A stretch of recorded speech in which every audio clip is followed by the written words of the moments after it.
Hi నమస్తే welcome to professor Jayashankar TV. ఈరోజు topic వచ్చేసి బీఆర్ఎస్ పార్టీలో ఏం జరుగుతుంది. ఆధిపత్య కోసం కుటుంబంలో పంచాయతీ నడుస్తుందా? ఎందుకంటే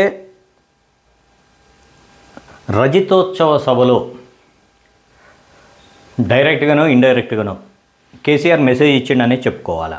ఎందుకంటే అక్కడ ఓన్లీ కేసీఆర్ తప్ప ఆ రజతోత్సవ సభలో ఎవరు కనబడలేదు. ఏడ ఫ్లెక్సీలు చూసినా కేటీఆర్ తప్ప ఎవరిది కలవలే. అంటే ఇండైరెక్ట్గా పార్టీకి నెక్స్ట్ అధిపతి కేటీఆర్ అనే చెప్పిండా అంటే అవుననే అనిపిస్తుంది జరుగుతున్న పరిణామాలను చూస్తే.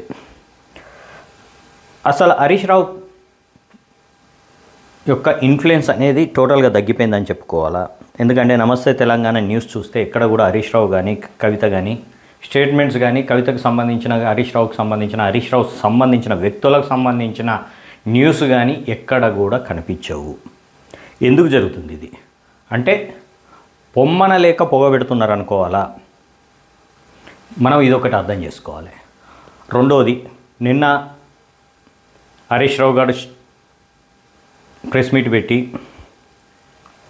కేటీఆర్ గారికి పార్టీ పగ్గాలు అప్పచెప్తే నేను స్వాగతిస్తా, నేను ఒక కేసీఆర్ సైనికుడిని, కేసీఆర్ బాటలోనే నడుస్తా, కేసీఆర్ ఏది చెప్తే అది చేస్తా అని చెప్తున్నాడు. హరీష్ రావు గారు, మీరు చెప్పేది అంతా బాగానే ఉంది. మీరు ఎమ్మెల్యే అయినారు, గత కొన్నేళ్ల నుంచి ఎమ్మెల్యేగా ఉన్నారు, మినిస్టర్గా ఉన్నారు, ఓకే, వెల్ సెటిల్డ్. మరి మిమ్మల్ని నమ్ముకున్న కార్యకర్తల పరిస్థితి ఏంది? మిమ్మల్ని నమ్ముకున్న కార్యకర్తలను రాజకీయంగా ఎదగకుండా ఉండడానికి ఎన్ని ప్రయత్నాలు జరుగుతున్నాయో మీకు తెలుసా? లేకుంటే మీకు తెలిసే ఇది జరుగుతుందా? ఎక్కువ మంది అవసరం లేదు మీ దానిలో. అత్యంత సన్నిహితుడు, మీరే దైవం అని భావించే ఎర్రోల శ్రీనివాస్.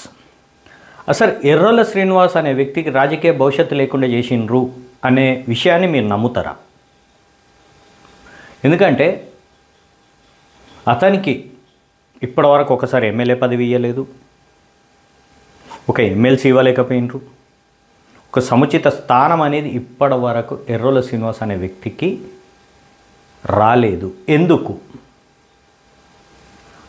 ఎవరిని అడిగినా చెప్తారు, ఈయన హరీష్ రావు వ్యక్తి కాబట్టే ఇతనికి పదవి వస్తలేదు అనేది క్లారిటీగా చెప్తారు. ఫస్ట్ నుంచి ఉద్యమంలో విద్యార్థి ఉద్యమ నాయకుడిగా ఉద్యమకరంగా ఎన్ని ప్రయత్నాలు చేసినా, ఎంతో కష్టపడి పార్టీ కోసం పనిచేసిన వ్యక్తికి ఎందుకు పదవి ఇవ్వలేకపోతున్నారు? మరి ఎర్రోల శ్రీనివాస్కి ఏమైనా అవినీతి మరకలు ఉన్నాయా?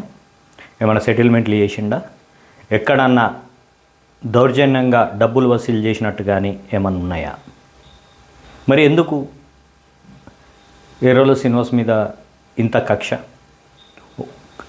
సింపుల్లీ చెప్పాలంటే ఆయనే హరీష్ రావు ప్రధాన అనుచరుడు. హరీష్ రావు వర్గాన్ని ఎదగకుండా చేయడమే కల్వకుంట్ల కుటుంబ గోల్ అని పెట్టుకోవాలా, లేకుంటే రాజకీయంగా ప్రత్యర్థులు ఎదిగితే కూడా హరీష్ రావు స్ట్రాంగ్ అవుతాడని అనుకోవాలా, లేక హరీష్ రావును తొక్కలేక హరీష్ రావును ఏం చేయలేక ప్రత్యర్థులను ఎదగకుండా చేస్తున్నారని అనుకోవాలి. మరి అట్లీస్ట్ మొన్న ఎర్రోల శ్రీనివాస్ బర్త్డేకు కేసీఆర్ అపాయింట్మెంట్ అడిగితే కూడా ఇవ్వలేని పరిస్థితి వచ్చింది అంటే ఈరోజు హరీష్ రావు పరిస్థితి ఏంది పార్టీలో? నువ్వు స్టేట్మెంట్ ఇస్తున్నావు, బాగానే ఉన్నది, కానీ మరి నిన్ను నమ్ముకున్న కార్యకర్తల పరిస్థితి ఏంది? నీతో పాటు దశాబ్దాల కాలంగా నువ్వే దైవం, నువ్వే మార్గదర్శనం అనుకొని తిరుగుతున్న కార్యకర్తల పరిస్థితి ఏంది? మరి ఇవాళ వాళ్ళు రాజకీయంగా ఎదగలేకపోతున్నారు.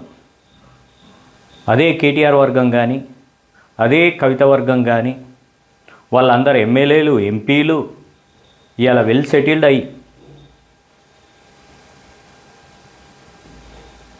తెలంగాణలో ఉన్నారు.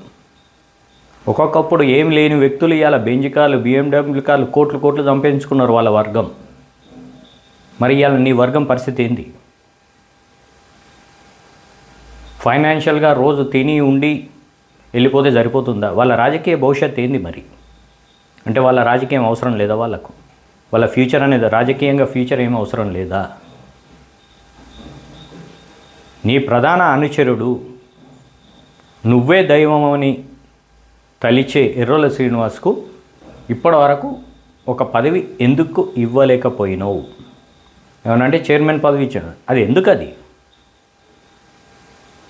రాజకీయంగా ఈ రోజు వరకు ఈ నియోజకవర్గంలో ఎర్రోల శ్రీనివాస్ అనే వ్యక్తి స్ట్రాంగ్ ఉన్నాడని చెప్పడానికి ఏదన్నా ఉందా?